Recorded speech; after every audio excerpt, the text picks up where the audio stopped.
Hello, my name is Dana Shefet, and I'm a senior public health major. Today I will be presenting my research titled, Your Child is Overweight, Now What?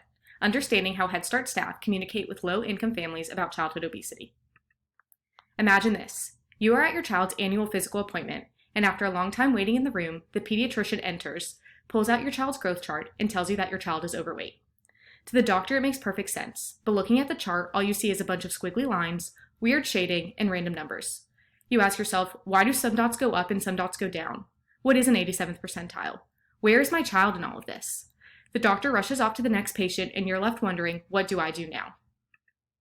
I am focusing on this exact issue right here in Eastern NC with Head Start, a federally funded preschool program for low-income children and their families.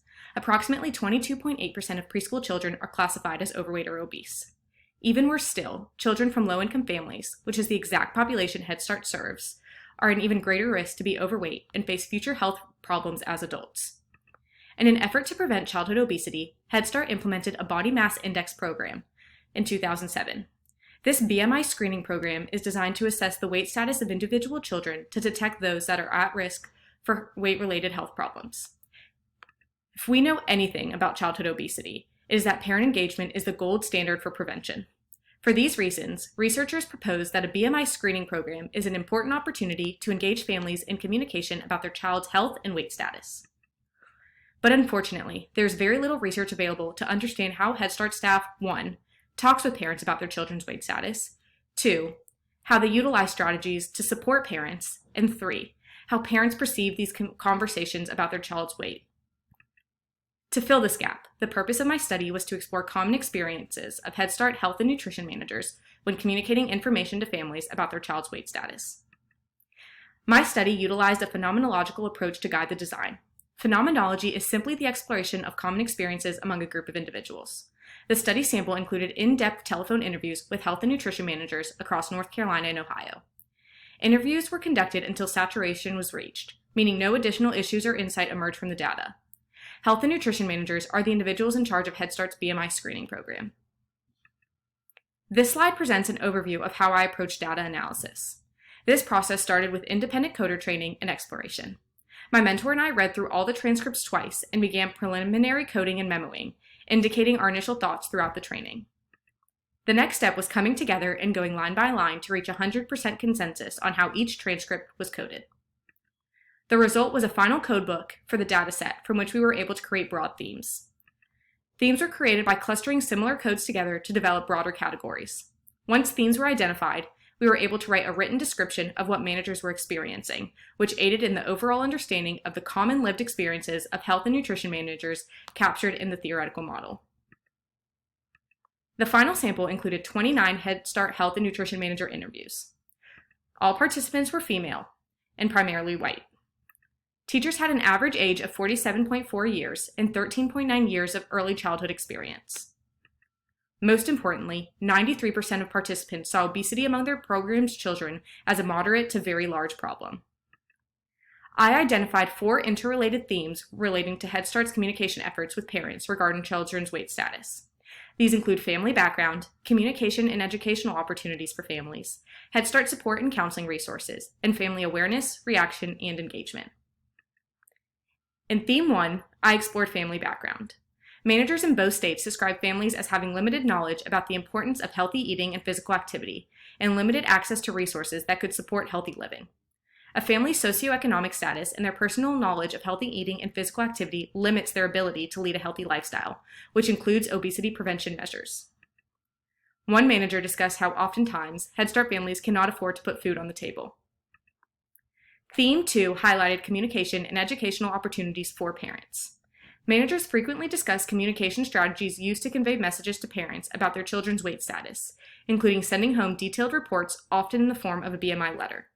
Some managers stated they provided the child's percentile, while others reported they only provided which weight classification the child fell into. Some managers sent a BMI letter home to every child. Some managers never sent home BMI letters, and some managers sent home letters depending on a child's weight classification. Another aspect of Theme 2 included parent educational opportunities. Head Start managers stated they felt that it was their role to provide education to families about healthy eating. Educational strategies included on-site, in-person opportunities, as well as physical resources that were sent home to families. Managers described having educational resources, but want more resources to include impact educations that makes parents aware of the long-term impacts of their children being overweight or obese. Theme 3 explored Head Start support and counseling strategies. Managers described providing family support through staff trained on providing training and education. Staff roles included the health nutrition managers themselves, nutrition assistants, family service workers, peer counselor assistants, and social workers. These services were available to families to provide education about childhood obesity and weight management topics, and was often provided as a follow-up after initial communication about a child's weight status. In Theme 4, I explored family engagement. Managers reported families having varying reactions to information regarding their child's weight status.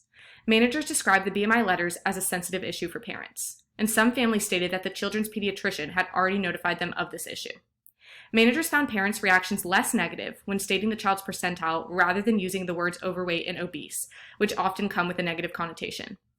Sometimes, managers reported they did not bring up the issue unless a child is severely overweight in order to avoid conflict with parents.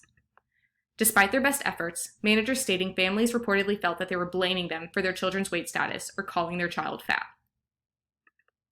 Another aspect of Theme 4 explored parent engagement. Managers reported engaging families in strategies for obesity prevention was challenging, and the families did not appear to prioritize their child's weight status. Challenges with parent engagement include families' attendance at educational sessions and parent meetings, utilizing the dietitian, reading the physical educational materials that were sent home with their child, and when asking families to obtain health information from their child's pediatrician. Head Start uses direct and indirect communication methods to intervene and communicate with families about children's weight status. Challenges exist relating to family background and socioeconomic status that can influence how parents perceive the strategies used for obesity prevention efforts. Parents' background can influence the sensitivity of the parent's reaction. The strength of strategies influences a parent's reaction. When parents feel strategies are targeting and blaming them, reactions tend to be more negative, which can also be influenced by their background. When efforts are perceived positively, parents are perceived to be more receptive to children's weight status as well as more open to learning about healthy eating and physical activity opportunities. So what does this mean? Parents are aware of the community resources available to help their children, such as social workers, dietitians, and family service workers. However, these resources are still being underutilized. Previous research reports that Head Start families preferred face-to-face meetings and support groups, but were aversive to counseling. This finding is concerning since parent engagement in the form of counseling has been cited as the gold standard of childhood obesity prevention and treatment. It is possible the current educational and counseling resources offered to families do not meet the family's interests or needs. More research is needed to determine if use of these strategies would improve Head Start families' engagement with community partners who offer weight management education and counseling resources. Individually funded Head Start programs use different approaches when preparing BMI letters, with some programs only sending letters to children who are classified outside of a normal percentile. Head Start should work towards creating clear and engaging messages regarding children's weight status that families can understand, trust in, and act on for families enrolled in their program. Interestingly, research describing the effectiveness of BMI letters and screening programs in general suggests that the practice do not positively impact children's weight status. Prior research has also identified potential negative effects of the collecting height and weight information in school settings. Additional limitations for programs can include the cost of data collection, burden on school staff, and potentially unreliable data. Unfortunately, to date, the majority of studies exploring the effectiveness of BMI screening programs have been conducted in the K-12 setting. More research is needed to explore the effectiveness of BMI screening programs, including the practice of using BMI letters in the preschool setting. This study was not without limitations. All managers were female and primarily white. However, this is comparable to a national sample of health managers in Head Start programs who were 95.6% female and 78.2% white. Finally, managers were only recruited from Head Start programs in 2 states. It is possible the experiences of health and nutrition managers in other states are different and not fully reflected in this study. My project will be continuing into the summer, where I will disseminate the findings of the study to the North Carolina Head Start community. Creating resources that are easily accessible and understandable can make the difference in effective communication with Head Start parents and begin the process of creating a healthier lifestyle for Head Start children. So to conclude, Why does it matter if a teacher or parent can correctly interpret a growth chart or have a basic understanding about ways to improve their preschooler's health? Well, for the first time, children of this generation are living shorter lives than their parents. But these children aren't just in Head Start. They're your kids. They play in your neighborhoods. They're your nieces and nephews, grandchildren even. With effective education, the lifestyle changes that children adopt now can make the difference between them living and not outliving their parents. As a future physician who will be starting medical school this upcoming fall, I'm dedicated to serve these communities and begin conversations to help address these critical issues in a more preventable and proactive manner. With my research, I seek to invest in those who love our children most, educators and parents, to build the foundation for a happier and healthier generation to come. This project was funded by the Undergraduate Research and Creativity Activity Award.